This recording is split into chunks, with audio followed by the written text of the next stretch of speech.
Contraband. Illegal? Valuable? Perhaps a bit of both. Why contraband? Well, some things can start out as being highly illegal and then quickly become an accepted norm. Am I talking about the t-shirt or am I talking about Contraband? This amazing book that I was lucky enough to get a copy of from TJ Behe. TJ sat down with me as we talked about the original version published in 2008, what it means to re-release his book in 2021, and why it is that some things have changed while so many others really haven't. Join me now for a great conversation.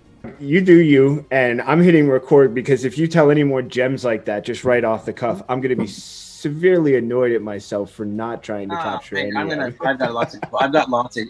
I can honestly guarantee that, and you know, again, we might not record this, but I will probably be maybe not the most interesting guest, but I don't think you're probably going to have a comics guy who is quite the same as my background. So it's different. It's just a bit weird, man. But anyway, you know, you'll have to see, man. You know, that's it. No. So rewind just for a second before I hit record. How long ago was that you had that conversation with comics? Yeah. So, well, this is the thing, man. So like, this is like 2008, and it was, 2008.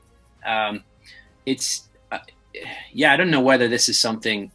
I feel like I'm going to be really candid on this because, you know, again, it's like people listen to it, and I don't think I'm going to say anything. But I wrote this graphic novel 15 years ago, and it came and it was kind of an idea I had, and I'll talk more about it in there. But it's been around for a while, and a company called Slave Labor Graphics published it. Really? Yeah, SLG, yeah. So they published it, and then what happened is I got a really good illustrator who knew the guy who's the publisher, and he really liked the story. So for a comics writer to come out of nowhere and get a publishing deal was like fucking ridiculous, right? And the reality is because he liked Phil's artwork. So I rewrote the thing about 15 times because I did creative writing, and I'll give you my background in the interview a bit more. But what came out was something that was quite cool because it would hit when there was lots of people mobile phones, and it was starting. People were filming people beating the shit out of people and posting it on the internet, and called happy slapping. It honestly, I kind of just my book came out exactly when that was hitting the news. It was almost like, it's almost like, you know, council culture. If you time that perfectly, you're going to be everywhere, right? And I hit it. Right. So I had all these interviews, like interviews from Financial Times, and Wired was calling me, and everybody was like, what's this? Who's this guy? What's the shit he's got? And I wasn't ready for it. And I had a kid, like I had my kid came out, right? And I don't know if you've got any kids, man, but fuck, man, they just completely dominate your life. So I went from having interviews, a few interviews, and then the comic came out, and then I was like, I fucking vanished into cyberspace, right? So it was like, that's it. You get in the bunker, you can't do anything. So last year, I had a chat with some guy, some comic show, whatever, and he was saying, you know, I remember your book, and he said, what is it? And it's just, again, it's like all this Trumpism shit coming on and everything. It was like, it kind of hit, and I thought, oh, maybe I'll dust this thing off and see what kind of legs this thing has again, you know, and do all the things I would love to do now that my kid's like 12. and so basically, I had a chat with a few people, and Markosia picked it up, and they went, oh, fuck, I love this. And they read it, and they were like, this is so timely. This is like dead on because of social media now. Because before then, social media hadn't grown, and I kind of envisioned this world where things were going to kind of go fucking crazy. And before, you know, social media, and then all of a sudden Facebook just kind of erupted, and then, you know, and it went absolutely bananas. And then now we're coming on the other side of it, which is censorship and spamming, all that kind of shit. And I've got this dark web application. It's like, everybody's going to go on the dark web. Of course, man, you got to get away from social media. They're spying on you, all that. And then they're like, yeah, well, this book I read is like that. I was like, oh, well. So I dusted it all off. Out of the dollar bin it comes. And here I am pimping it to Seth there on a Friday night with a beer in my hand. You know, good times, happy days. Quite a cycle you went through, man. I mean, it's dominated, you know, by little kids, right? I got 2 now, so they're great, man. They're awesome, but man, get what you want to get done in your life first, man. I can tell you, and then do that. So Hold on one sec. For this reason, I put my dogs in their crates, and now she's just losing it. Fiji, that's enough. Oh, hold on. Yeah, go on. No worries, man. All right, we'll see if she knocks it off for that. So, right before, about an hour and a half, 2 hours ago, they started going nuts because we've got some turkey vultures that live. We're right near like a bird sanctuary and a wildlife sanctuary. Really? Yeah, it's like right on the borders of the complex where we live. And one of them was on the fence, and my pit bull, like, saw meat, saw a target. And then it ended up on the neighbor's roof and then on our roof. And now she's just like fried brain. Like, you can just see it in her eyes. She's just like, where's the next attack coming from? When do I hunt? And I'm just waiting for her to chill. So yeah, she just decided to get a little hopped up there. But so those are mine. I don't have. They're big. Those vultures are not small, my friend. That's impressive. Yeah, he's just sort of like, or she is just sort of like hopping around, bunking around. Like, I'm just sort of like, are you lost? Is it just such a nice day and you're kind of confused, like somebody with the day off they didn't expect, and you're just kind of like, I don't know, I'm just sort of, you can't really, get with that. But at the same time, if I was savvy, I would turn it into a whole social media story right now, and that would have been the reason I couldn't hop on, which is what you're tapping into. And I love the fact that your story starts out in 2008. How much of, just to give a frame of reference, how much of what's from the original is making up what's in this newer version? How much of it's been extrapolated to sort of touch on the fact that from 2008 to now, look at what the technology has done just in 12 years. I mean, the world changed immensely when iPhones suddenly became affordable. When you're right, man. You're dead right. We're competing. Yeah, that's exactly, you hit it, John. You hit it dead on, man, because I actually started scraping some stuff together, some ideas on the story around sort of 2005. And I was actually working at a mobile operator, like, your sort of T-Mobile or one of those places. And I'm kind of going to get a little bit into, kind of my background and how much of a corporate wonk I really am, actually, as a matter of fact. But what it is I was responsible for moderating the content. So back then you'd get people who could supply content. You get like content providers, like we had MTV on the platform, and we had stuff like Playboy on the platform, and all sorts of sort of mishmash of different content that you could sell at premium because it wasn't as circulating around social as much. But then of course we had the community generated content, which would come in. And honestly, I within a week we had death clips, we had animal cruelty, we had upskirting, we had all of the stuff that Facebook and every single other social media platform bans. I mean, within a week, I was seeing stuff that I'd never seen. Like, I just couldn't believe it because, mates might send you a bit of spam and a little bit of jokes and stuff, and they would show up in your work email, and you'd be like, okay, I'm going to get the sack if you keep sending me this.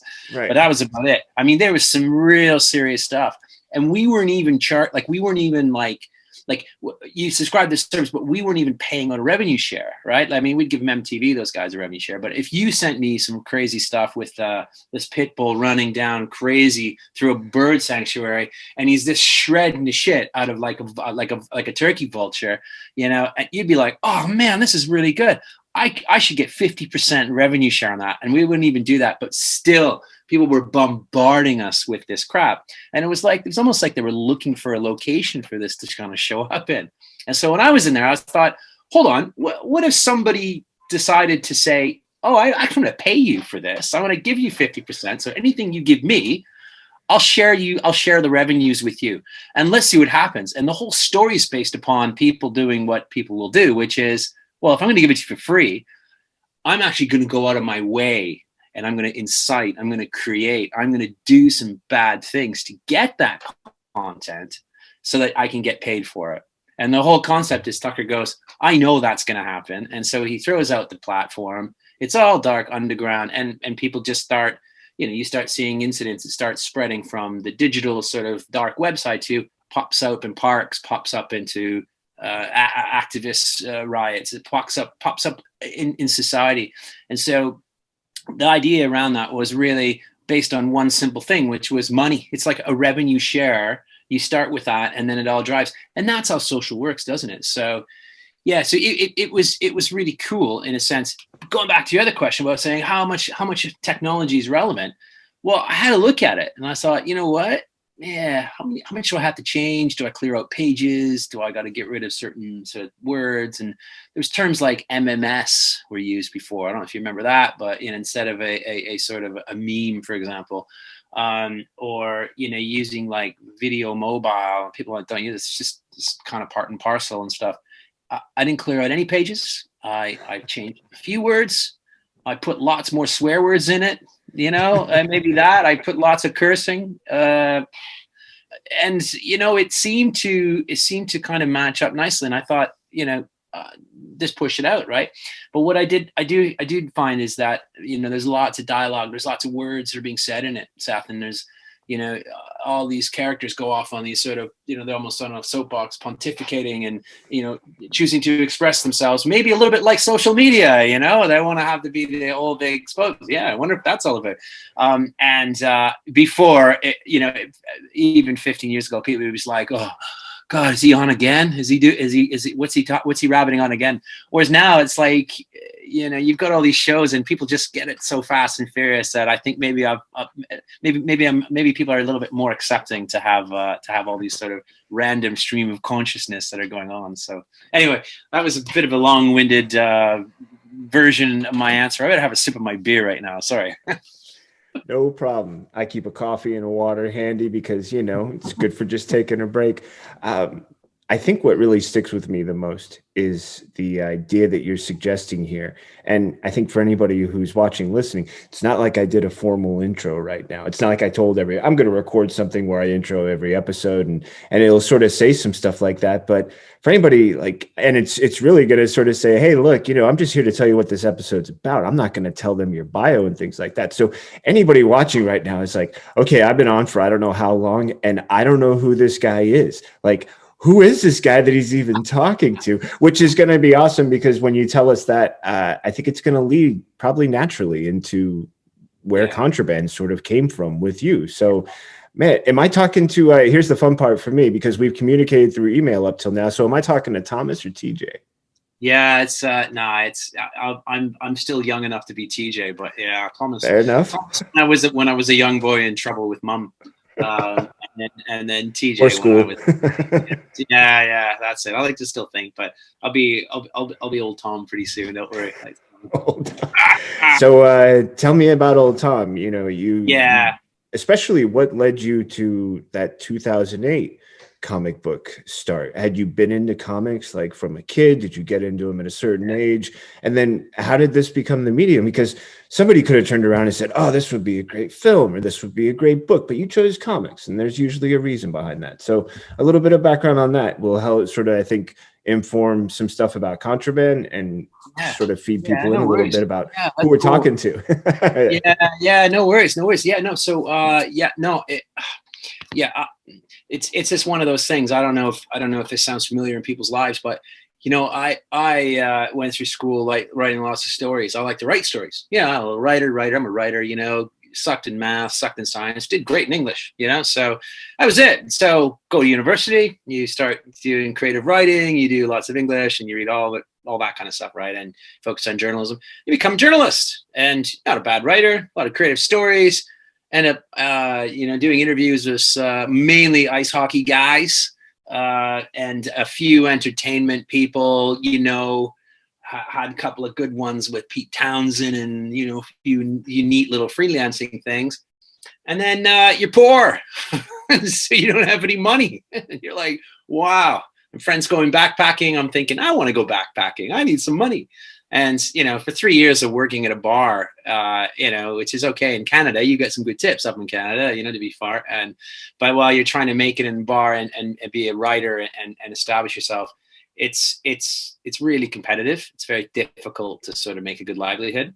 And then I actually went back to business school and I did an MBA in focusing on marketing. There's no big surprise, a lot of creativity in that, as opposed to the finance, because I blagged my way around that as much as I could. But it was a really good program, to be honest. And I ended up getting into a good a good business school and a good consultancy firm as well, where you think you know things. I mean, there's some really, really bright people you're surrounded by, and you kind of get stuck in that a little bit. You're doing I think there was a report about Goldman Sachs talking 95 hours a week or some shit like that, and when I'd work for this consultancy firm, I was like, I'd be happy with 95 hours. It was like you were putting some big work in it, and after about 18 months, I'd aged 10 years, and I thought, this isn't going to be for me. And so when I took a step back, I pulled myself out of the big pyramid a little bit, and I said that, okay, I can kind of do this sort of contract consultancy bit, which is what I do to the very day now. But it also freed up my life, and it freed up my passion, which was a little bit going back to writing a little bit. And I had some ideas on a story to do this. And, I had some little ideas. Everybody has ideas about writing little stories. And I've had a few creative things published, a few magazines, stuff like that. But this thing was just, to be fair, it just seemed a bit too good to be true. And to be honest, that my choice with comics is I buy a fair amount of comics. Not a superhero guy. It's good. It was all Dark Horse and Image. And, Frank Miller is my Batman, you know what I mean? Like, he's it, right? And, he was that guy, and everything around that was coming out around that time, it was just so cool. And I was aware of slave labor graphics and stuff that they were doing as well. But I mean, Dark Horse and Image, wow, man, they're just doing some crazy stuff and really good stuff. And so when I said I got to get the story out, to be honest, you could write it, or you could write and draw it. And so I wrote and I wrote it and drew it, and then I kind of try to sketch it and then do it. And then I had all these Post-it notes all over my wall, and I had like a little planning Excel spreadsheet, which helped me in that respect. And I was really organizing it quite a lot. And to be honest, it was a lot of work, but it couldn't be shortened down. It had to be the whole sort of, 2.5, 3 hour kind of story you have to read. And that kind of led to that. And I think probably the marketing side of things, I think I had that in the back of my head a little bit as well. When I was writing, I was like, well, what's my target audience going to like? Are they going to really enjoy this? I mean, I wasn't down to a segmentation level or anything there, Seth, but it was, I was really thinking about, I know this type of guy will think this thing would be really cool, so I maybe less about, I do it for the love of it, and I love comics, and I just do everything that comes to my mind. I'd probably say it's about half that, and the other half is like, man, I want to see the smile on Seth's face when he reads this shit, And also, you've done the starving artist thing. Like, at some point, it's just starving. Thanks, man. So you're thinking to yourself, hey, for 50% of this one, I'm going to be passionate artist guy. And for 50% of this, I'm going to think about how it's going to sell, because it wouldn't be bad to make, $5 or $10 here and there. Yeah. Books, like feel like there's a return. Yeah, absolutely. I mean, I know Dan's not doing much with slave labor right now. He's running a club actually, and he's trying to do like a club comics thing. He's ramping it back up again, which is great. But the whole idea of the slave labor graphic, it's the same thing. The number of hours that you put in to doing your work, it's absolutely insane. And you see these Kickstarter guys, they go out and and they sell about 200 or 300 copies, and they raise about 25 grand on Kickstarter, and it makes my heart swell. I'm thinking, mate, I'm so happy for you, because that 25 grand won't put a dent into the amount of effort that you put into that work, man. It doesn't even scratch the surface, so it's like that for everybody. And you'll hear that, it's just a crazy addiction to have, I think, writing comics, isn't it? So I would imagine also, I'm curious now, it just popped in my head. Like, I'm always going to have questions I want to reference because they come up when I'm preparing for a conversation. Mostly because there's so many great ideas, and I want to think about how do you, catch them in kind of like an umbrella? How do you sort of get a couple of ideas so that you can make it something that's, more complete to talk about? But when you just think, when you were just describing that, I wondered, tell me now, if you were to do the math, how do you think the math works out for the hours you put into the comics compared to the hours you were putting into the agency you were with? Yeah, absolutely. Yeah, this can't come out anywhere, you know, and that's even to today, because, you know, I'm thinking about just the amount of work that you put in to try to promote it and stuff. You know, you're doing interviews, you're doing all this sort of other stuff on that is there, and you know, I'm getting paid, you know, a nice bit of wedge for doing a consultancy project for another company right now, and you know, yeah, it just seems so unfair, you know, because they, you know, you can give them a certain amount and they'll be just ecstatic, you know, and here you are trying to figure out what the dialogue is going to be on the seventh panel, and you're just like, you know, you'll do an hour, you know, beating your head against the wall and go, oh, that's not cool enough. Oh, that's just a bit sappy, or you know, and you won't even think about it. But of course, it's the passion, isn't it? But you're talking about organizing ideas. It's really good. I don't know. Maybe this is standard for writers these days, but you know, again, I made a joke about having sticky notes all over the place and how you plan things and stuff. And I honestly think you can't not do that if you want to come up with something that's going to sell and be really compelling to people. Because if you don't, because it's really good, because you've got your mainframe story, but then if you've got really good ideas that you're kind of, you know, I find my notes in my iPhone gets quite a lot of action as well. You're taking little ideas down, and they're like, oh, that would be really cool, and then, but the temptation is you don't want to cram them all. Notebooks like there, this, man, that I just sort of have laying all over the place. Like, you know, you can tell because it's got the folded rumple pages, and you're just sort of like, I don't even know what's okay. There's like a line for a beginning of something. Who knows what that thing is? I've got like, yeah, you know, you look so sexy though, Seth. I mean, my God. Cards and these other oh yeah, man. Like, you know, you're so aware of the fact that there's nothing worse than 5 minutes later after an idea going, I don't remember what that was. Yeah. I had this thought, I had this idea, and it's gone. Oh, okay. It was about, nope. It was nope. It was, oh, and it's just gone. Nope. Or to end this interview, and then I remember, you know, and then suddenly I'm like, oh, that's the question I was going to ask him, but the interview's over, and now it doesn't matter anymore. Like, that was the moment. It's frustrating.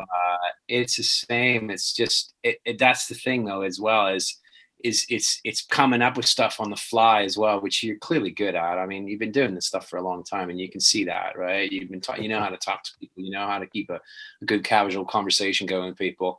And I haven't caught you staring and sneaking down at your notes too many times, so that's pretty good as well, buddy. Appreciate you know, that. I say you're welcome. You should turn the video off there, and you can just have it right in front of you. It's like when I go for a job interview these days, you know, no video, and I just have my CV in front of me, you know. And see, now that's easy, but I've got friends, especially like on platforms, who recently, and they're very successful. Like, I have a good friend, I love to promote her. Her name's Sarah Webb, and she started writing this idea about Dr. Sarah Webb. Sorry, she got her doctorate a little while back, and she started writing this series about colorism healing, and the idea of the first moment she realized someone was darker or lighter skinned than her. And as a Black woman growing up in Louisiana, this became like part of this way of her looking at things.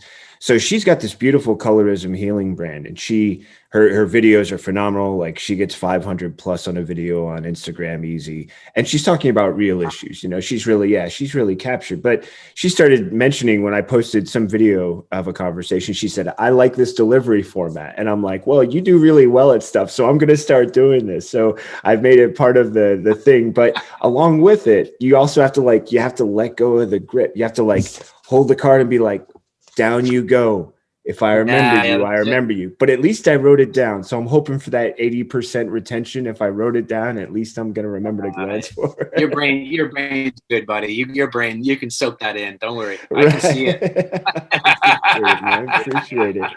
So now here's the thing that I'm looking at. Like, we've been talking about the thing without actually talking about the thing. We've kind of been talking around the thing, which is, what is now contraband? Because you know, you sort of hinted at it when you were talking about your experience at, and I'm just going to clarify, you said it was at T-Mobile?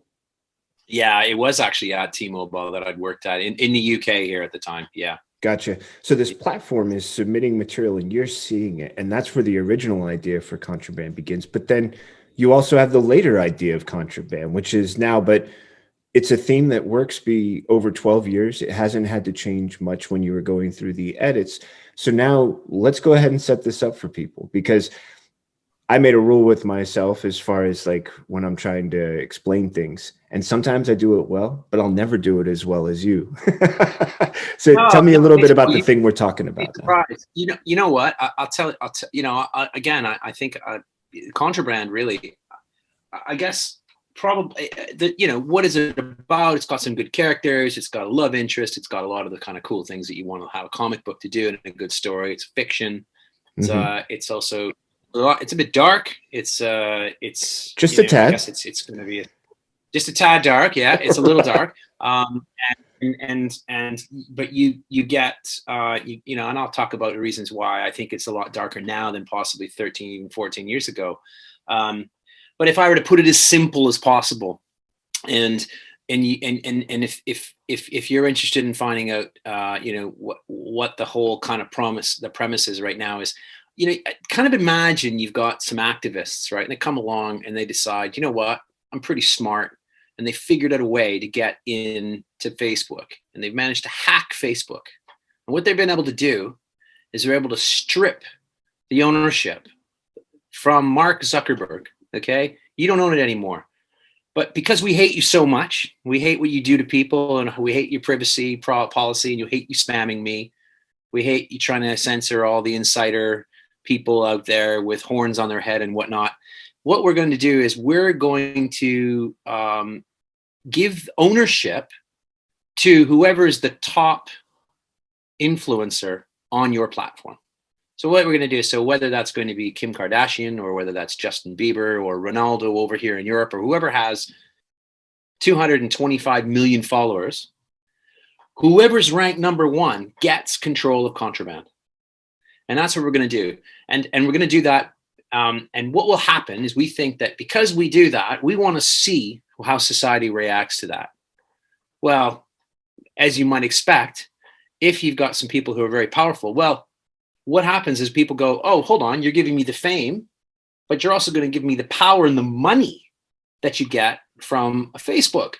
So that seems to be a bit of an incentive. So the whole book is about how far will people go to actually try to achieve that digital summit? How much will I do? Who will I hurt? How much? What kind of content would I offer? How important is that to get people around me to support me to reach that summit of that being number one? It's almost like taking what you know about today and saying, yeah, this is how social media works. And really, how much power does the number one influencer on social media have? Well, he just so happened to be the president, and he got all the power, didn't he? So, you know, he used it to his advantage. So it kind of takes that twist. But then the other twist is the fact that that's all happening on the dark web.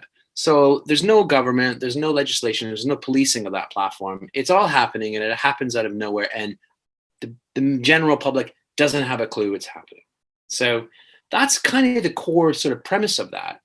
But of course, the guy that runs the channel, which is running all of these different videos off of from in dark web videos, the book really centers around him. You know, it kind of follows a story about, you know, what kind of a guy do you have to be, or a woman actually, what kind of person do you need to be? Where do you come from? How would you set up a channel? What kind of characteristics do you have? What kind of observation skills do you have? How ruthless do you need to be? And in the case of this character, how misogynist do you need to be? And I'll tell you, 15 years ago, 13, 14 years ago, a misogynist character was not that interesting. To be honest, it's pretty part and parcel. 2021, oh my God. I was like, I don't think that, yeah.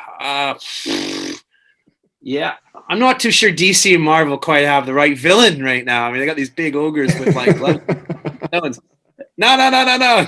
You got to go for the misogynist. He's well, and that's the thing. Actually, when you look at some of the characters they have available, the first thing that comes to mind, if you ever read any DC and you remember the New Gods, they had Godfrey, who was the dangerous mouth in the Legend series. Now, that's a character who I think right now would be so perfect to sort of encapsulate like a certain news channel that begins with the letter F, and that he could probably be like a great mouthpiece. Like, I really feel like if you wanted to give this the taste of reality it's looking for, that should be a villain. Like, that should really be a main voice right now. And Great. it would actually, like, you know what I mean? Capture that idea, you know? Yeah. Well, yeah, I think, yeah. And I was going to say, it used to be you'd have the kingpin and he'd walk around with a machine gun and, you know, and a bat in the other hand. But now you don't, Right. what you don't want to do is you don't want to have the bat. You want to have a blonde on one arm and a brunette on the other, because he's clearly a really bad guy if he's like that. You know what I'm saying? So, you know, it's, you know, and I mean, I have my views on that too. And, you know, again, it's fair enough. But again, that's probably the best way to explain Contraband, because it is set in a time where, you know, all of those rules and all these media driven, how we're supposed to act, how we're supposed to behave, how we're supposed to think. You know, this is what social media is about. And the book itself is a reaction to that. But actually, the Contraband is actually a creation that you could say would come out of that. And if you're really honest, I think the only thing that's keeping people from moving to more and more off sort of grid, I guess, dark web apps is lazy. People are lazy. Don't have to bother about that. I think, they're locked into their communities, right? And the services that they offer are really good on Facebook and the rest of them. But there's also the fact that we've been stepped back about sort of 5-10 years because of the COVID crisis. And I hate talking about it because, God, there's got to be some opportunity to go through an hour of having a conversation and not talk about the pandemic. But the point is that if you really care about private data privacy, sorry about that, Seth. Like myself, like you. We've gone back to the dark ages, my friend. It's like, I want to go in a bar and here's my passport and my favorite kind of pizza and here it is. It's like, here's, you know, it's got to, like, it's the rubber glove, put it on and have a little inspection before I can go and have a sit on your stool. It's just like, wow, it's incredible. And so we started seeing that momentum building. And as a result of, you know, a lot of the privacy acts and whatnot, but you know, it's really taken a step back on that. But I think that as a result of what you're seeing in this sort of, you know, especially in America, this sort of divisive polarization of, I think, people, how they feel and what they think in terms of their policies and whatnot, people are just going to go, you know what? There's no benefit of me being on something on Facebook, Instagram, TikTok, whatever the latest government monitored platform is. I'm going to go off grid. I'm going to go on the dark web. I'm going to search out something that I can use, even if it's for a short term. I mean, I think Parler was out now. No, that's bad. Now we got to shut that down because, you know, we can't have all these right-wing people go and use that. But the whole dynamic of having an application you can use even for a 3 to 6 month period, and then you move on to the next one off grid. And that's what this book's about. I can see society moving that way. And doing so for a profit, especially if there's an opportunity for it to be like, I mean, this is a way to make a living and potentially profitable one for a long time. As long as you don't, you know, it's almost like an Occam's razor sort of thing. Like, don't go to one side or the other. But if you can walk the line for a while, you can really. Yeah, that's it. Be the middleman, you know? Right. Just be a facilitator. Look, man, I'm not causing these things to happen. But if I happen to be there with a camera and I can capture it. So here's this idea that I had, and I want to get your insight, because I think it's going to move really well into our characters. Because when you drop us into this, and heads up, there's just sort of a Murphy's Law. If I start recording, people start moving around. So you might hear some doors and stuff closing here and there from other people who live here. I want to meet your dog. And where's the dog? Yeah. I can't wait to meet the dog. Yeah, that's the reason actually I wear headphones when I do these too. They don't mind hearing my voice, but if they hear somebody else's voice, we'll never get through a conversation. Like, they'll just pop, pop, pop, pop, pop. But to go back to the comic, there's this idea that I have when I was thinking about, and I was curious if this would be a fun way for us to not only talk about more about the idea of contraband, but also about the characters who sort of walk us through it. this idea of, is this saying that they're mad at the world, or is this a story about showing the world how mad it is? Because it's interestingly enough, I feel like both elements occur within the comic, and I'm wondering, which one tilts, or if it's an even split, or even if it's a percentage thing you need to worry about, if it's so intertwined. And for anybody just listening to the audio version of this, I intertwined my fingers and I did some other visual things that were meant to represent that. So I'm looking at the mic now as though almost to apologize to you. And if you care, I appreciate that. And if you don't, just I'll stop the rambling. But that was that idea, because when we drop into this, you give us a very innocent young man who has a relationship that he also, it's very interesting how relationships are not only physical, but they're visual with the videos. So we get dropped into that, and we're shown just how quickly you can be ensorcelled by someone and then under their thumb. And then because of that, you are exposed to all the darkness that they are actually creating through contraband. So what I thought about was this idea of, okay, so as we're going through this, is Tucker and Charlotte, are they mad at the world? Because you also introduce them in a way that they're not great characters. You start us off with the idea that they were rabble rousers in Afghanistan, that when the peace happened, their job was to go ahead and create diversions and divisions, because if you keep the smaller parties, the local parties, focused on smaller conflicts, they're not going to deal with the oppressing, occupying force that's actually like making the big plays. So these whole ideas stem into, then we introduce this character to them and what they're both doing and how they're working against each other. So also came this idea of mad at the world, or showing the world just how mad it is. I would probably go with the latter. Because that's really good. That's really I love that, because you're right. I think that how mad the world is again, I wanted to put some background in. Again, I'm a little bit really obsessed on. It's almost like, how did the idea of the graphic novel come around? Well, I really quite like how it happened. I don't like the videos I saw, because I'm not a big fan of watching a lot of this stuff personally. But I had a real buzz when I felt, I'm seeing this content and I'm thinking, what if somebody, and it's just like that, you kind of almost have that clicking moment, thought, okay, this could be really a good story, right? And I got excited, and then you just follow through on it, and you do all those sort of insane hours that I was talking about earlier. The reality is that I love the show the fact that that's how it began, because that's where Tucker got it, right? You got to start somewhere. You can't just rock up and go, okay, I'm going to start a business. You can't. You put a lemonade stand in the middle of the highway. Okay, maybe you get a couple of quid, but how would a guy start something like this? And most everything else in almost every movie you come out, you only get like, here's this guy and he's doing this, and he's got that, and you don't really get like, where's that little background coming from, right? And it made sense, because of course I've seen the shit, right? You see the videos coming in, and all of the he gathers the stuff that he's filming firsthand, which is a nice mix with all the other sort of spammy stuff you see from the 90s and whatnot, and you can mix it all up and go, okay, now we've got a foundation. Okay, all you need is a base, right? And then you can rock and roll, and you can start making the cash, right? So he knew that it is a mad world, I guess you could say, and he knew that the people were going to react to it that way. So what I didn't want to do was, I wanted to give the seed about how it can kind of kick off, but I didn't want it to be, okay, let's fill out half the story of how he kind of got going and how it kind of grew up, and then no, boom, it's straight in there. He's under pressure now because there's some people who are coming in and they're trying to shut him down, and he doesn't want to lose any more money, right? I mean, he likes the money he's going to make, but he's quick thinking, he's adaptive and whatnot.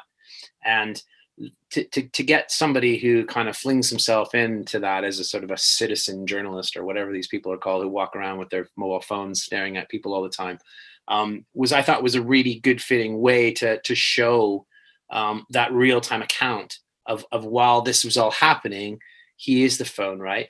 But there's a sense of desperation with Toby, isn't there, too? I think you probably picked up, is that the digital world was leaving him behind, wasn't it? I mean, probably before digital world, he was going to get left behind, because he's kind of an average guy, right?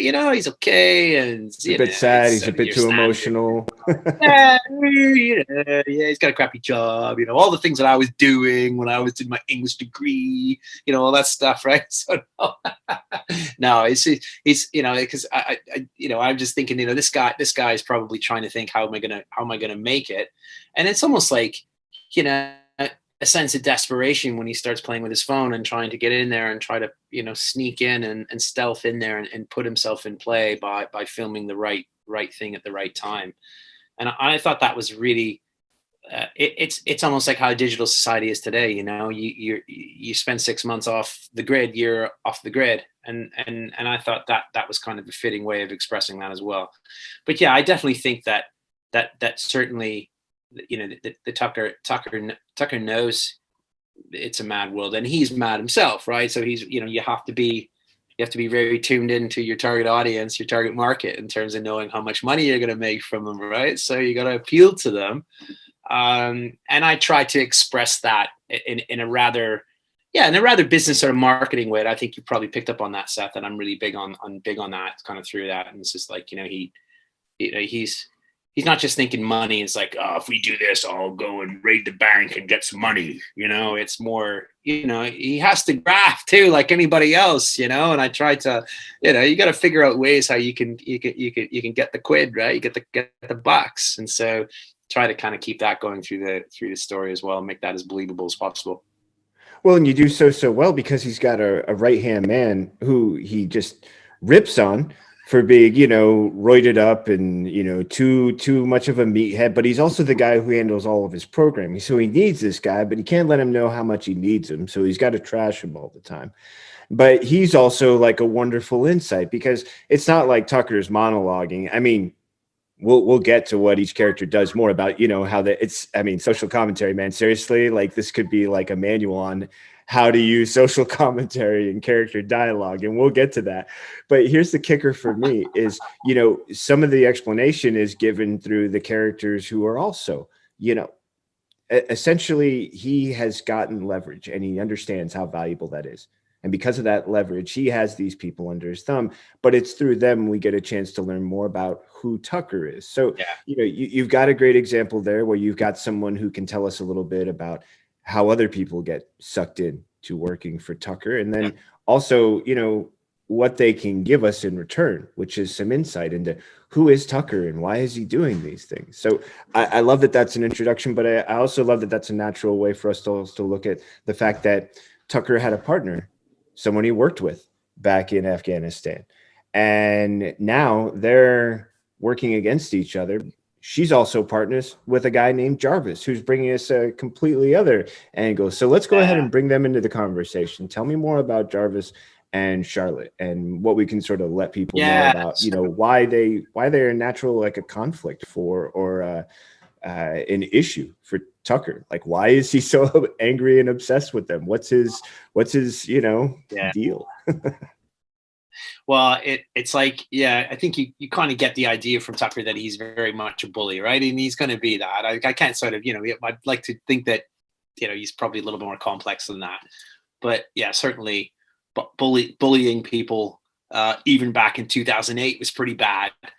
2021, whoa, jeepers, you can't have that. No one bullies anybody today, which is how the world works still, unfortunately. But yeah, so he's definitely bully. And certainly as you meet Charlotte and, you think, okay, here she's kind of working with him and they're doing their Afghanistan thing. And then something bad happened in Afghanistan. And now she's supporting this activist who's doing everything he can to shut down his platform as well as other platforms like it that are running on the dark web.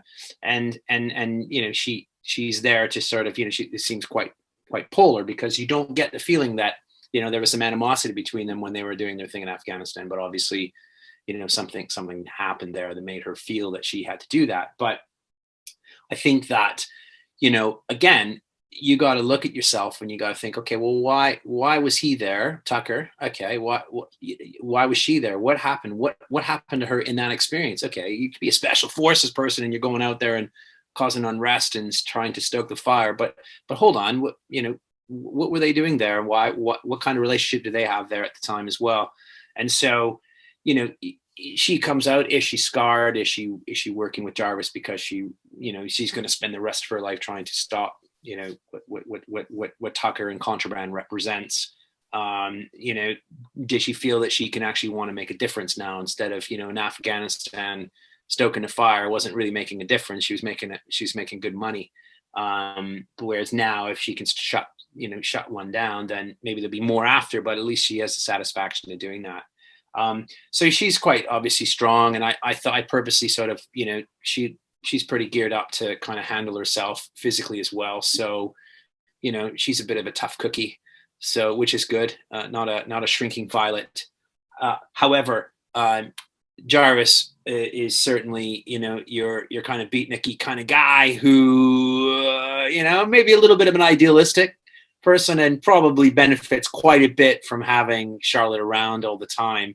So, but again, he, you know, it's interesting because the world I tried to create was that, you know, he doesn't shy away from a nice monologue every once in a while as well, right? Because maybe there's something about the fact that you can't really function and you can't lead, or you can't be someone who counts in the world unless you're able to kind of deliver that 30-second sort of, you know, presence of yourself.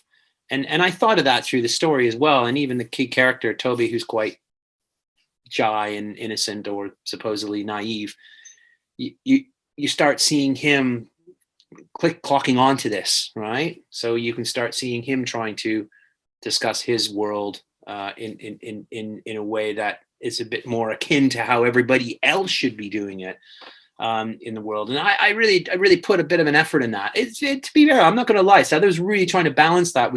Can be a bit of a challenge. Because you have the reader to think about, right? And you don't want them to kind of, I'm used to reading comics that are a lot faster than this. I know, Jesus, you know, come on. Okay, Tucker, that's enough, you know?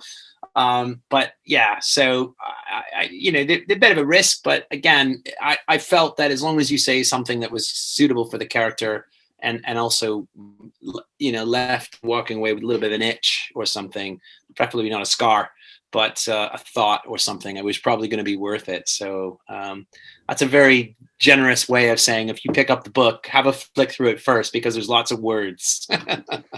There are lots of words. In fact, this is a question that was in my head. Do you know can you tell us how many words are in this? Because I've seen graphic novels and comics that get away with, like, you know, and it's beautifully done art, don't get me wrong, you know, panels and panels of just like one line. And again, for anybody listening, I'm talking about one line, you know, that's sort of like a voiceover narrative text in the upper left-hand corner of the top left panel, and then one more down at the very bottom right-hand corner of the bottom right panel. And that's it. You've got characters that are kicking out 50 to 75 words per panel, you know, as part of their dialogue. And it's healthy, it's robust. So how many words are we talking about here, man? Did you know offhand? I don't know yet. I don't know. So this wasn't something you transferred from like a script and then moved on to onto the page? Was it something that a lot of times you were writing freely as you were going? Or you say that because I had a very interesting thing happen where I did have someone contact me about 3 or 4 months ago about requesting a script version, and I actually looked at it, and I have a good friend of mine who does sort of, you know, he's more of a screenwriter kind of guy who, you know, I said, look, you know, can you have a quick look at this and just see what you can do about, you know, come back to me and tell me what you can do about writing a script. And he came back to me and he goes, I've just written a script. And I was like, really? He goes, yeah, I just basically shifted almost all of everything you had, and I put it in, I added some sort of description and whatnot, and here it is on a script. And I went, so I kind of looked through it and I was like, wow. And I was kind of thinking that there's probably, even for a script, like even a long movie, I'm like, there's no way that guy can get away with saying that much. And so it was, I guys gotta have to cut that down, man. You know what? Everybody's gonna just run away, you know. So I was like, that's not gonna do. So it does seem to fit, you know, quite well. I've never actually had written one before. And it was interesting because I want to, you know, I want to give Phil Elliott a lot of credit for this, because, you know, as much as I've done some creative writing stories and whatnot, he's a comics god. I mean, he's worked with Alan Moore. He's worked with Neil Gaiman. He's done a bunch of stuff with Eddie Campbell, and all these guys are like massive comics gods and stuff. And he knew them all in the 80s and 90s back in the UK. And I was just like, and so I was like, okay, I'm going to do this. And he was really good. He didn't steer me. He didn't kind of guide me too direct. He was just kind of let me let loose. And I asked him cold up. I said, look, this is a lot of words for these characters. He goes, yeah, that's great. Just smash this. He goes, I will never work on a comic like this again. He goes, no one's, just do it, you know, go do it. And whatever, you're going to see it. And interesting is that while I'm talking about, well, who's my reader, who's my target audience, you know, as a business, the truth is, Seth, if I was actually that conscious of it, I would not have gone anywhere near that. I'm probably looking for somebody who doesn't mind mixing up a bit of comics reading, graphic novels with regular novels, you know, some books and stuff that they like to read as well. And certainly the feedback I get from people who read lots of books has been really good. So, hey, you know, that's all right. The subscribers of Batman, you know, it's okay. We'll have to wait to see what they have to say. We'll let them finish it first. Yeah, we'll see, man. They'll have to have a look, but it's okay. You know, I love speaking candidly about that but you're absolutely right. It is interesting because I think even in the UK, it really rarely comes up. It really comes up about, oh, there's a lot of words and whatever. People go and they go, you know, and especially a lot of people have been around reading graphic novels for a long time. They're just, yeah, it's cool, man. I love it. It's fine, you know, all that. I think the American audience tends to be a little bit more on it's a little bit of a tighter story. They want a lot more action. Want things to be a little bit more plot centric as well. And so I've taken a good beating from some of them as well, which is okay, you know. Healthy, you know, they're gonna have their position, and you know, you can't convince people. They're gonna believe what they believe right from the get-go. Oh man, what was great for me was thanks for reading it though. You know, that's how I look at it.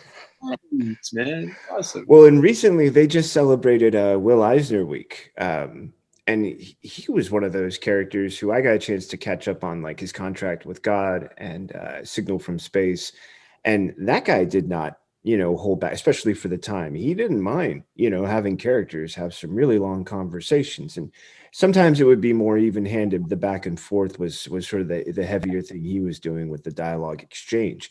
But I do feel like there is a market that, especially in comics, that love that. Like they're like, hey, give me an opportunity to sink into the page. And if you give me the right dialogue, then it's going to make these other things going around it visually even more impressive, because I'm going to spend more time on the page with it. You know, one of the great things about great books, if you like reading a good book, is you can spend a few minutes on a good page and think to yourself, that's a lovely page of writing. Like there's a reason why you're sinking into it. And I think you're bringing that to comics through this book. So I loved it, but I had to wonder that. And I also had to wonder, you know, I'm without glancing back at the credits page really quick. Did you end up using a letterer for this version of the book? And if not, or if so, do they hate you? And if not, you know, what is it like being your own letterer? Do you ever like get mad at yourself where you're like, hey, me, could you knock it off? Like my hand is cramping, my fingers are stuck like this when I sleep. I honestly, and I will say that if Phil did it, Phil did all the lettering as well. Yeah. Okay. Yeah. Bless him. Oh my God.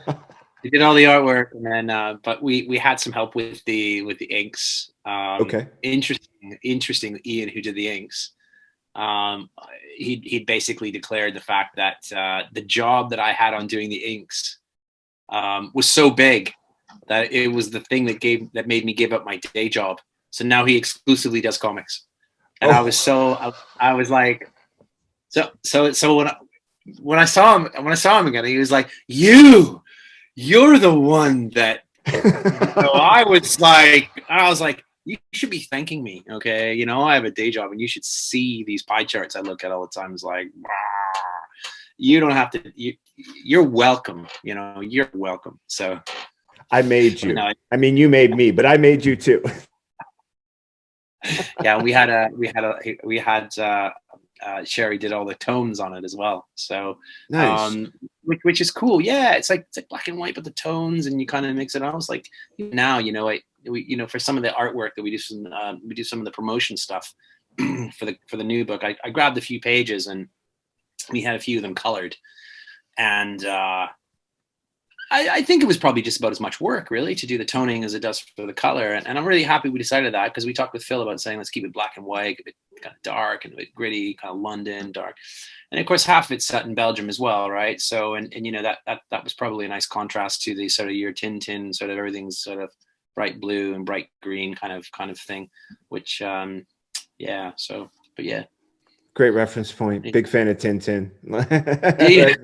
That's my childhood right there. Like, I distinctly remember, like, I want to say 4th, 5th grade, kids fighting over those books in the school library, you know, because it was a comic. But for me, it was like, no, you don't understand. This is a comic with words. Like, this is a comic that tells stories. This isn't Mr. Happy meets Mr. Sad and the Had, Sad, and Happy books, you know, where it was like, people would read like 10 of those and they'd launch up the book club. And I'm reading biographies of like famous people in history and, you know, ridiculous stuff like that. For me, that was like a bridge. So thanks for referencing that, because that's another example. I remember a comic that was actually requiring you to read, and it was telling you a complex story with a lot of dialogue and description. And, you know, what a legacy to be in, man. Like Tintin and Will Eisner, that's not too shabby company to hang I don't know you. I think you're pushing it there, Seth. But all I would say is that, as being a kid, growing up reading that like yourself, I was thinking, who are these weird people in Europe? And then you realize it's because they have like 15% beer,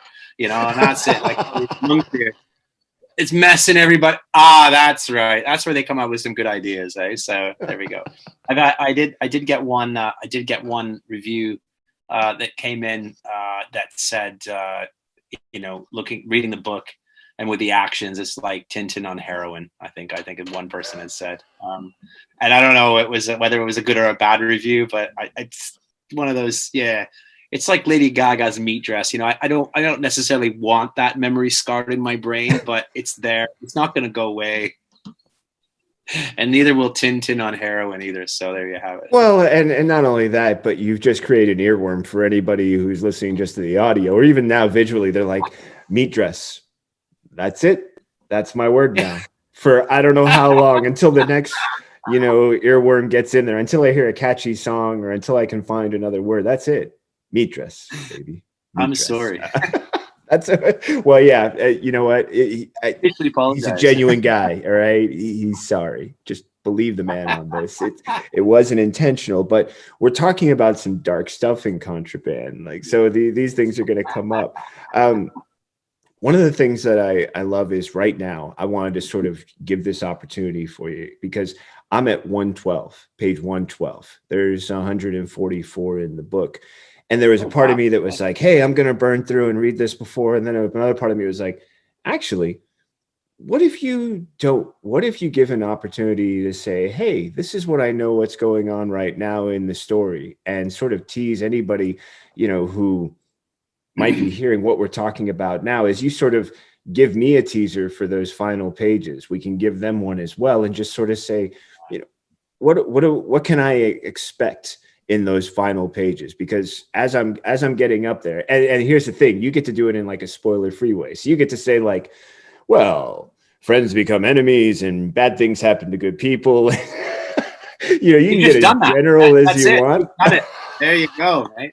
Good luck. Get through those last 30 pages, buddy, and I'll see you on the other side, you know? Right. No.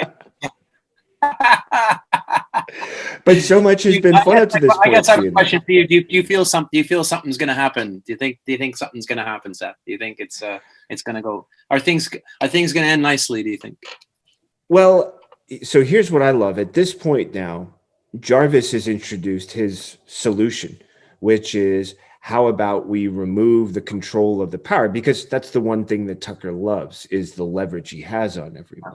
Yep. Now, while that's a fun idea, there's all the unpredictability that goes with it, because in reality, that's one of the few stabilizing factors in Tucker's life. Everything else about him, the man, he's just chaos. So what if you take away his stability? You know what I mean? It's like having that, like, mad dog sort of gorilla guy who's just like, so ridiculously over the top when he's like angry, like he's just like alpha male, pride of the lions, whatever it might be, and the whole thing that keeps him grounded is he's got that person in his life, male or female, whoever it is, that he like cares more about than whatever he wants to do. Yeah. And now you take her away. Like, what happens to that guy when he's like, I don't have any sort of anchor, like I'm completely unmoored? So I feel like with Tucker, you have this, this thing that's, you're threatening the very thing that keeps him going, that gives him a reason for being. So that threat could be exposed, and he could take out, try and do a preemptive thing. B, the threat could be put in play. And if he loses control, how will he lash out at everyone else? And then also is the possibility that it's not like any of the people close to him actually like him. So it's clear that there's a possibility of betrayal and a few other options available that could play out as well. So knowing that there's a myriad of personalities, knowing that I read Choose Your Own Adventure books as a kid, and knowing what that influence can have, I'm well aware of setting those up for the audience and letting you parse through them in any way you choose to, or walk away from it however you choose to also. But that's what I know could and might happen so far. And I haven't even started, pulling at any more threats, but those are things that I can see right as we're talking about it now. So as I'm looking at those 30 pages, am I looking at it the right way?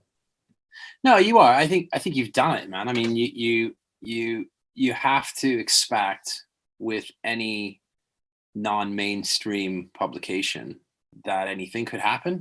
And I could give you the, hey, you just have to read it, man. And like, hey, watch this. No, I look at, it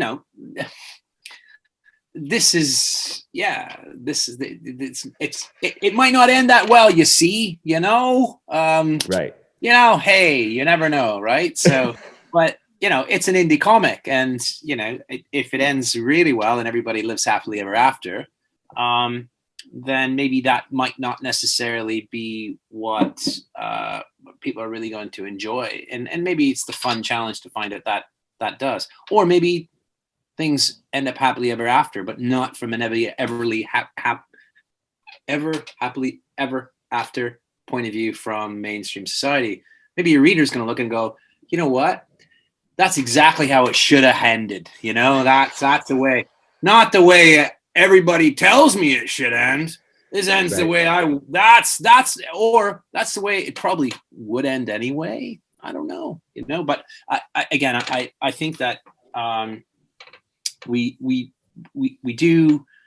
I will deplore you to read the last 30 pages, because even the anti-word comic purists who love to vent their spleen sometimes at the amount of dialogue that they need to get to because they couldn't read it all at one sitting before dinner, they almost unanimously turn around and say, wow, that's a great little twist at the end.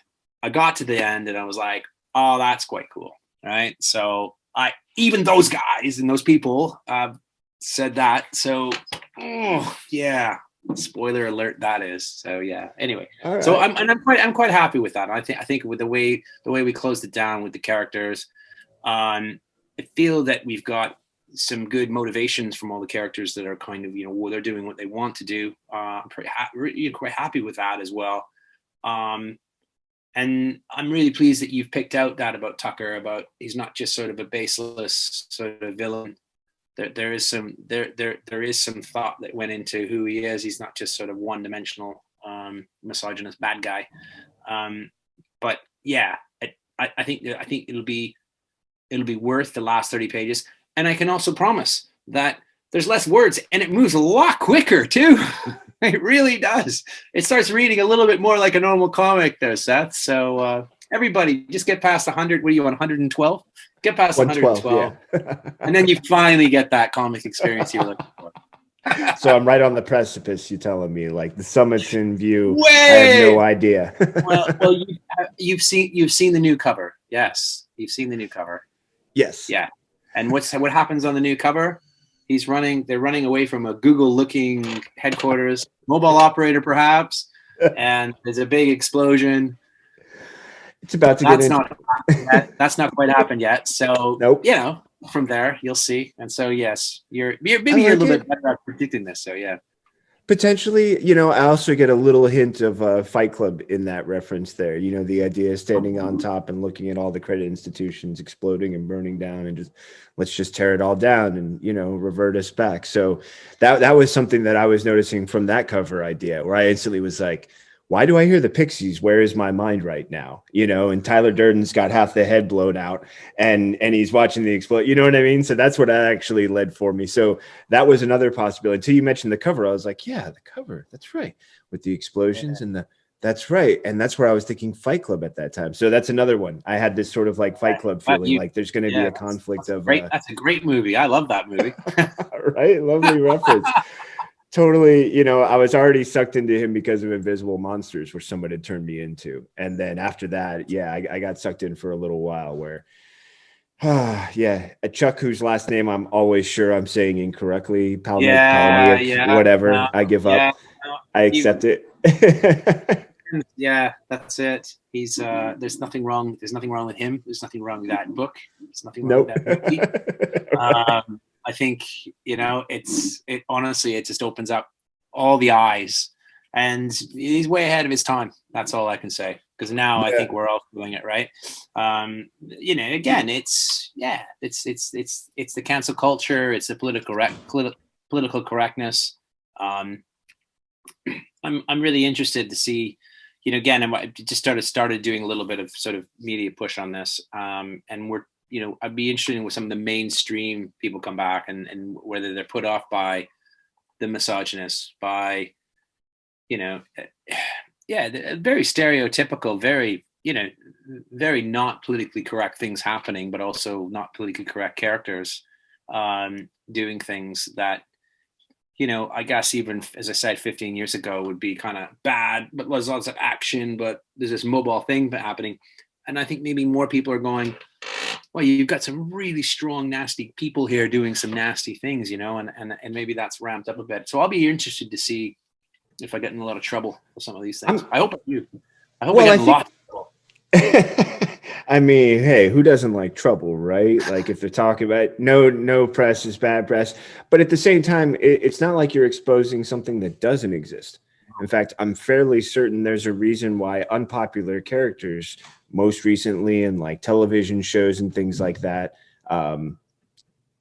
trying to mute every once in a while. When I think I hear a door closing, I might click the mute button for a second and pause my speech for a dramatic, you know, effect. So there's this, idea that I can think of a couple of shows, and I don't even have to name them, but it's pretty easy to think about characters that have become popular in books and television who they're not good people. They're not doing good things, but they are compelling because they do show us that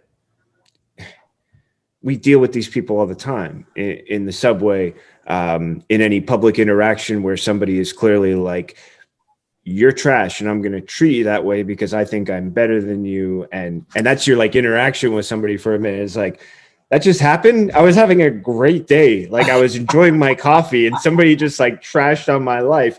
And Tucker is consistently like trashing people's lives, you know, like, so yeah, he's not a great guy, but at the same time, he's that guy that's going to be a jerk to you in public. And he's going to do it because he's used to doing it. And you're so stunned. You're like, is this really happening? Is anybody else seeing this? And he's too busy just moving along. Like, I burned you, I'm out of here. Yeah. So I was curious too about your team, you know, when you bring this idea. So once you get noticed for this project that you've dusted off, for anybody listening, I'm doing a hand dusting off motion, but you've dusted it off and you bring it to these creators. You're talking about someone who's worked with some legendary names. You're bringing him this idea. You're bringing the idea to the other people that are going to help you, you know, put this into a new packaging and just sort of like set it up for a new audience and reintroduce it again. What was it like, just sort of bringing this to them and having those conversations? Any insights you want to share? Any, like, they all went, "Hey, nice job," or, "Hey, I can't sleep at night when I read your stuff," or, Yeah. any sort of responses like that? Yeah, I think that no, I did. I had a couple of good chats. I mean, I think what I would say is I wanted to get it out only because somebody kind of reawoken me a little bit to what was going on, and it's not something that I always kind of carry around in my sort of laptop bag, and I've got, oh, there it is, and when is this thing gonna have another run? It is a question of timing, right? And maybe that's the marketing side. A little big nose here has got a bit of a smell for the market, saying, oh well, there might be a bit of an opportunity here, and I'm like, oh, I'm sitting on something that might be quite interesting. But first and foremost is I really genuinely love to have the second chance for people to read this. I'm not gonna lie, I'm just sitting here watching you, and you're telling me, oh, then they're doing this, and then they're doing that, and you're talking about the characters and everything, and it's like the smile is ear to ear. I mean, you can see it in my face, and my eyes light up, and I genuinely believe that, again, I am in a situation where I have accepted the fact that my life is my day job, right? I'm not the guy that's going to give up my day job and do comics all the time. But so I feel rather kind of comfortable, right? Where I'm not tying my passion to my livelihood, or, am I going to, these sorts of things, right? So I have the luxury of being able to say, let's get it out and let's get people to read it. And, I'd like to get copies shipped, and it'd be great if it was hot and it just ticked all the boxes and everything else, because that would be great. It just meant more people are reading this graphic novel. And I genuinely say this, and we're sending out review copies. It's like, here's a review copy. The print version's pretty good, and I'm going to get you one as well, Seth. And it really kind of flick through it, and really, cool, really good. You'll love it. If you want to review it, great. But if you don't want to review it, if you just come back to me and told me you read it, and even if you didn't like it, I don't care. Just you read it. It's like, wow, it's just really, honestly, it's great. And it is an honor. I'm not going to lie to you. It's an absolute honor. And I'm not a writer who's working for one of the big comic companies where it's their job and they have to come up with stuff. And it genuinely is an honor to have people to read your stuff. And that's why I love, as I said, seeing people is like, oh, what's Kickstarter doing to the comics market? What are these manga, webtoon communities doing to the comic book? I'm like, I love all that. I love it. Oh my God.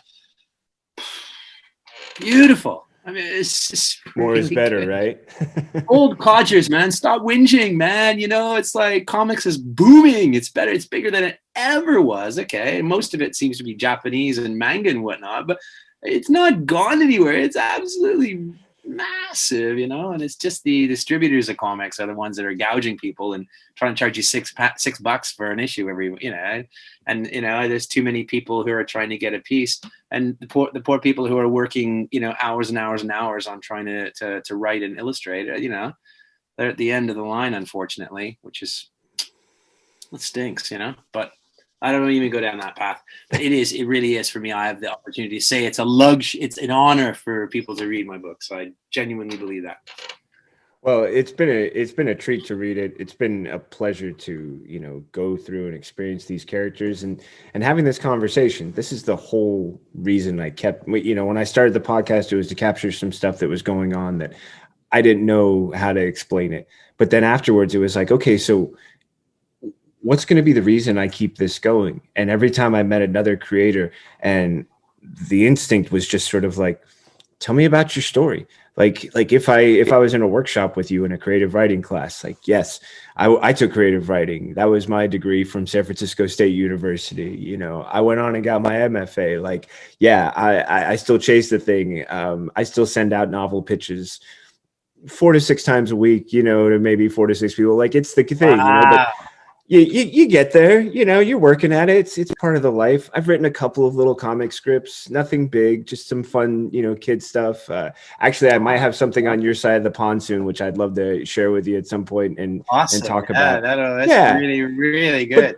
but the passion for it is the excitement and the idea of, if you love great characters and you love talking about great characters, that's where I've really like found my reason to keep recording each episode, because every time I have a chat with somebody about it, A, I discover something new about process. B, I get greater insight to characters and to stories. I get exposed to stories I might not have come across otherwise. And also in these Yeah. conversations, there's that understanding for anybody who's listening that what we're talking about is so much of what they're facing if they're a writer or creator of any kind. Like, why do you do it? Why 100%. do you feel that there's a reason to 100%. even, those Kickstarter guys you're talking about? Exactly. Like, where's their threat to the market when they're not making a tenth of what they're getting, returned for the work they put into? But they Yeah. believe in it, they Yeah. love it, and through that, they're pushing the medium, they're challenging it, they're making it grow and expand. Yeah, man, that's where the fun comes in. That is uh, totally fine.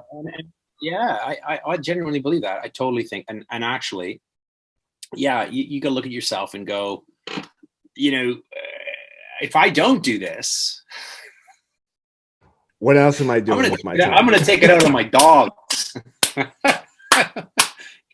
Get in here, Barney. Jesus, what's wrong? I've stopped writing, and I'm gonna take it out on you. Right. It's, let's face it, it's part of your life, right? And I'll tell you what, there's a lot of worse habits that people have in terms of being, I want to get my story out and share it and whatnot. There are a lot of worse things, but again, this is the thing, isn't it? And what I also like is that it does take away,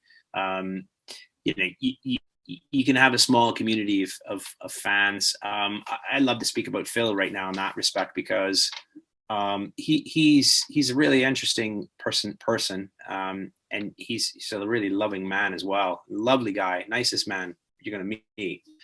But he does almost all of his work on Kickstarter now, and he's just he did a collection of comics, I think, for his local newspaper when he was like, he just started committed to doing one a week, the local newspaper, for 3 years.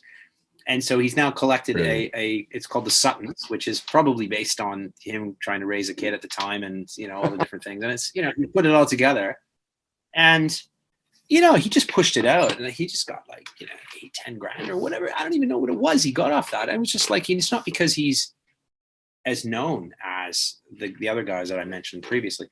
It's because he prefers to do it. It's his fans. He can get the book. He can put it in the post. He knows they like it. He knows that people who are getting his book appreciate it. They want it. And there's no, they're just like, he feels that makes him feel a lot more direct to his fans. And so I think there's a little bit of that missing out as well, because I think most people that go on Kickstarter feel they have to go on Kickstarter because they can't quite get, a big sort of publishing deal with with the big four, and then maybe some of the other some of the other labels as well. But it really is a great way to kind of connect with your fan base, I guess. And he just won't. He's really very much interested. He's really happy, despite he was one of the key guys in the Doctor Who series for years and years. Just finished it a few years ago. I mean, it's like, doesn't matter. I want this. Talk to these guys on Facebook, and they're going to come on Kickstarter, and just amazing. I mean, just amazing. I love it. Love it. So here's one of my, oh, you're fine, man. Yeah, I get a huge kick out of it. I'll kid you not, I got a person who's contacted me about one, and it might be my first foray, but the whole thing for me is just like, hey, if I don't do it, like, what have I learned? Very little compared to what happens if you do it. Like, it's simply about, you're always going to be looking to find your way, your next step. But if you're standing in one place, you're never going to find that way or that next step. Like, you're just going to be sitting there like, wow, it'd be great if something happened or if I did something. But you have to do the thing. You have to. You will always remember the journey, and in your head, and it doesn't matter what anybody else thinks. You will always remember that. If you will forget what you were doing in your permanent job. Right. I got bad news for you. Unless you've done something really bad and your boss had to really do something bad to you, you probably won't remember. You might remember that, but that's it. Otherwise, you'll always remember the journey you're taking, your thing out there that you spent all the time. So from 2008, please don't prove me wrong, because if you do something bad, I don't want to hear about it, buddy. I like read about you in the newspaper, man. Hey, man, at least I'll go out famous, right? Maybe I can still pull a couple bucks on contraband if I have to on the way out the door. Maybe by then you'll have inspired a real world thing. God help us. I won't hold you responsible. Your video will go up on the top 5, but I don't think it's going to go number 1, pal. So you won't quite get the jackpot, will you? Probably not. Like, you know, I cringe at the idea of taking out my stuff on my dog. Like I'm such a, you know, wuss when it comes to my dogs. They're like my babies. Like, you know, I cuddle them. So yeah, it would have to be like loving person, like, or harms his animals, shoots his animals, something like that. That would probably get me on the top 5 on contraband. But that's the closest I can do. That's exactly in contraband. You'd have to do something a lot better than hugging, putting a little baby, you know, hoodie on and with the bottle. You know, that's not going to get you number 1 on contraband. No. But you know what? I really like about this chat side is that's a really nice segue into what I'm working on next. Because to be honest, well, as a matter of fact, you just asked, didn't you? You know, what do you got in the pipeline there, TJ? And the truth is, I think that what we were just talking about right there in terms of what you need to get to be number 1, I think there's a bit of mileage in there. And I think you can get a little bit of exciting little alternative stories. So if you can imagine there's a contraband out there and it's gaining in popularity, and you've got some real social media obsessive people who want to have a run at it. So it didn't take me long to come up with 3 or 4 different sort of shorter, rather maybe more episodic type tales, which just end up becoming monster graphic novels anyway. But I did try to keep it quite short, each one. But I can tell you that 3 or 4, it could be 30 or 40. I do think that you could just, because you've got all the different characters in the value chain right there. You've got, okay, you found out about Tucker and you've got a couple of characters who are doing different things. But just what happens if you find, I mean, what would one person do to another member of their family if that meant that was going to get them to number 1? How extreme does the content have to be? How insane is the activity to do to actually hit the zenith of being the sort of the top, you know, the pinnacle of the contraband?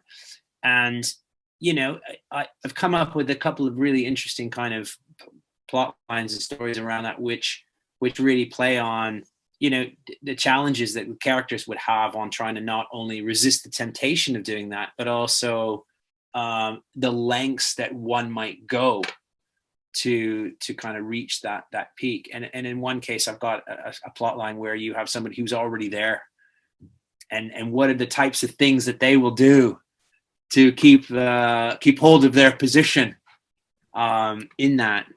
So that's kind of a roundabout kind of way of saying that I have some rather shorter, and you'll be happy, maybe not happy to hear, but some people, it doesn't need quite as many words as well, right? So, you know, so maybe some wordy, maybe I got one that's really wordy, because I think that I'd like to try different ways of writing out these sort of episodes as well. But that's what we've got in the pipeline anyway. I'm going to love the words. I love the concept, and way to set up what's next. That was going to be one of my questions I wanted to tap into, but I'm also going to say you really tickled my ear with something. And now I'm going to bait the hook for anybody who's curious about this next without you requiring to actually, like, you know, pull the line. But there's also a lot of debt in the world right now. Can you imagine who, you know, banks control certain, you know, other companies will purchase debt and you can pay that debt off. But I would imagine it would get interesting if someone said, so here's what you have to do on contraband to pay off your debt. Here's what you have to rank up in order to pay off your debt. Here's how you pay off your debt through contraband for us.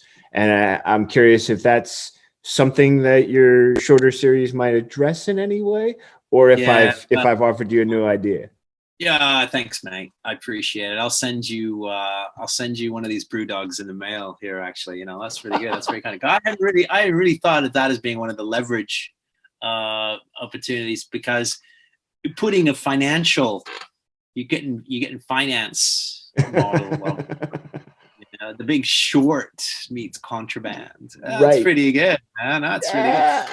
I really, I We really think could sit down and brainstorm I for agree. another non-recorded chat if you ever want to hang out and talk I story, love man. it. Like that's I the love other that. bonus. Like we're just free, free riffing, free associating on story ideas by the end of these chats. That's probably one of my Yeah, favorite oh, parts. that's really cool, man. That's really good. And I think that I'm hoping that that's the fundamental reason why people might be interested in, is a very simple concept. And it's not something that people don't. We all know somebody, and we'd like to submit that we don't, because often they're family members, and probably not your best friends. But we all know people who love being on social media and seeing how many likes and hits and follows they have. And we all, even if we do it every once in a while, we kind of, I wish I didn't do that as much. And oh, how many video views did I get? And I'm not gonna lie, I find myself, doing the sort of, kind of drip feeding Guilty. stuff and dropping stuff in groups and stuff like that. And I'm like, how well did that one perform? I'm like, no, my God, I'm a slave to Tucker. I'm analyzing myself now. I've got metrics. I've got all Oh sorts of issues. no. It's gonna get bad. So now I Yeah, gotta so know, man. Like yeah, when I get to the end of a chat, I'm always curious if I miss something, because I've got the question cards, I've got the notes, I do yeah, all that, but there's yeah, still a chance that there's something in there where, and I know this happens.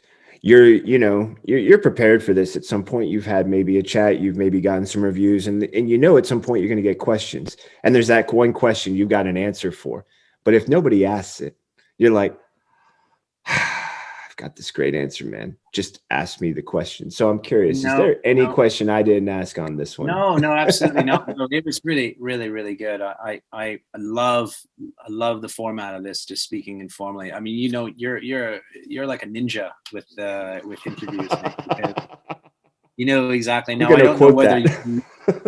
whether you get the bookworm, and next time the Poindexter comes and is like, well, okay, this time I'm gonna have to be like really nerdy and talk to this guy this way. And you kind of had to look at me and went, this guy's gonna have a couple of beers, he's gonna want to talk about this and that, and he's just like, I suspect you're probably just you, Seth, which is great news. What I would say is there's not really anything that we didn't cover. I think it's great that I'm really happy you've had a good look at this, and I hope people would enjoy reading through it. I just, as I said, have a quick look, and understand that you're going to need. It's not a one-time session, so give yourself a couple of chunks to get through it, and and take it into the characters, and I'm hoping it does leave a few thoughts for people. But what I really am most happy and probably proud about this is I think categorically I haven't found one, is back in about 2004, 2005, is social media came in with the phones, and social media became big without the phone, and phones got video technology. And in 2004, and I think this happened in London, actually, of all places. Japan had a few of the phone technology. In America, we're a few years behind in terms of the phones, because it was only 1G back then. But that convergence of those two disruptive technologies just went popped, and that out of that came Contraband as well. And I'm really happy that I kind of hit it at that time, and maybe that's why I got a nice buzz at the time from the media and the press. But now I'm really quite keen for people just to hopefully get a little bit of a thinking out of it, and that it's is in its time now. And interesting, we've had that social media where we had a lot of big corporations money. Maybe it is going to come back to the dark web, and all these things that we talk about in Contraband will actually come true. That's really it. I mean, that's kind of why we're kind of pulling this thing back out again, and having a run with it. It feels very present. I feel like it's, suggesting that there are things on the horizon. It reminds me, I knew an editor for a book. It was an image book, and it was the idea behind the gig economics. And it was, I can't think of it. I want to say it was called like Kickstarter or something. I'm glancing at my shelf right now, Look at and I that. can't I see it. want And to I'm see like, that shell. Come what was on. it called? Crowded. It was called Crowd. Crowded. That's what Wow. it was. And it was this idea of what happens when the gig community starts putting hits out on other people for popularity. The idea of, for popularity and a certain amount of money, you agree to, kill somebody. It's like one of the 15 jobs you do between and after Ubering and lifting and all that other Yeah. stuff. And I feel like if you can recognize what that means, not just in a moment, but also further down, what you suggested with Contraband is similar to that, but with a different tone. And yet also it's looking just beyond the horizon of what we're experiencing right now with social media. So I think you've really tapped into something great. I love the fact that when I asked you that question about what can I look forward to, I did it fully aware of the fact that now I've got an afternoon where I can sit down and read the remainder of the book. I've got that booked out. So I've already got like an awareness and a setup, because now I get to go and read this book. And for anybody who's been listening, if you finished it, great. If not, you have that same sense where right around 112, you're going to know what we were talking about. And then from 112 on to 144, you're going to get to experience the same sense of discovery I am, the one that TJ just set up for us. And man, after that, we can all look forward to these next shorter episodes that you got going, man. I think it's a pretty perfect picture, if you ask me. Yeah, I'm hoping they turn out well, and I appreciate it, Seth. And I really like the fact that you've got stuck into it, and I really appreciate the good questions you've asked me as well. It's very, very, as I said, it's really appreciated. The heart definitely swells. It was my pleasure, man. You're a great creator. No, thank you, man. I appreciate that. And as I said, I guess the only thing I might want to apologize for is I guess I'm going to be starting to push out the drip feeding thing. So if people get a bit annoyed on social media and comic forums and they see like, updates to the, like, I gotta give this a plug. Created a Tucker man cave for the website. Yeah. So you see all the cool things that he bought himself. Okay. You got to tell everybody where to go now. That's one of my questions usually at the end is, hey, where do people find you? What can they do? So go ahead, do it. Go on contrabandgraphicnovel.com, and you go there, and if you play around and you pick the drum kit, you'll get the beat. If you click on the video game, you'll get Games Radar. If you click on all the different things, you will see the review that we got, and there's some like computers with a big jumbly thing of like wires and stuff, and that's wired, so you can click on that, and that's me just not being creative at all, but I'm just trying to. But there is a review specifically tucked into the waste basket. You might want to have a look at that one. So there's always room for one that didn't quite go so well. Okay, and then now here's the other fun thing. Like, that's going to be a fun website for me to check out. Anybody else, check it out. Tell me what you think. It's ridiculous. I really hyped it too much. But now here's the other fun thing. Are you on any social media channels where people can find you? Like, are you exposed? Yeah, I am. Sure. So where would you like them to reach out and say, hey, man? I haven't been bad yet. No, so you can find Contraband page on Facebook, and I'm on Instagram as well, but I think probably Facebook's probably the most appropriate channel for now for getting all the content and media. And yeah, it's pretty good. You'll have probably come across me, and I'm going to take complete blame. So if you think someone's sabotaging your comics group, and with this strange thing that somebody's done, that's me. So awesome. I'm really looking for you. And you're like, oh, that guy's a jerk. And I'll just pitch it like, I talked to that guy. You should check out the episode. It'll just be a lovely little back and forth, you and me, like a rally in tennis. Yeah. Yeah, infotainment, man, an adverts, or what do they call those? Advertainments or something. Advertainment, right? Yeah, advertainments. Oh my god.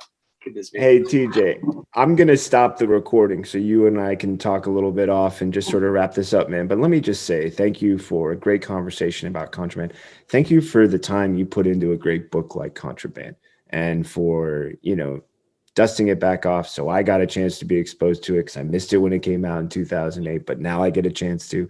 And for setting me up so that I know that when I go back to finishing those final 30 odd pages, 32 pages I've got left to go, not only me, but anybody listening has that same sense of like, man, I got this to look forward to. So Cool, man. thank you for all of that, man. It's been a wonderful chat. And really I loved lovely to every meet you, Seth. Cheers, man. Cheers. All right, let's go ahead and knock that off. Yeah. And that brings us to the end of a great conversation with TJ Behe as we talked about social media, contraband, and so many great things in between. I hope you enjoyed it as much as I did. And should you like to get a copy for yourself, check out the notes. All the ways to do so are available there. Got a question, something you think we missed, something you would love to ask me or TJ, also check the notes. I leave ways to contact both of us available for you there. And I love answering questions, and TJ already told me he does too. I look forward to hearing yours, and the next time I get the chance to share a great story with you.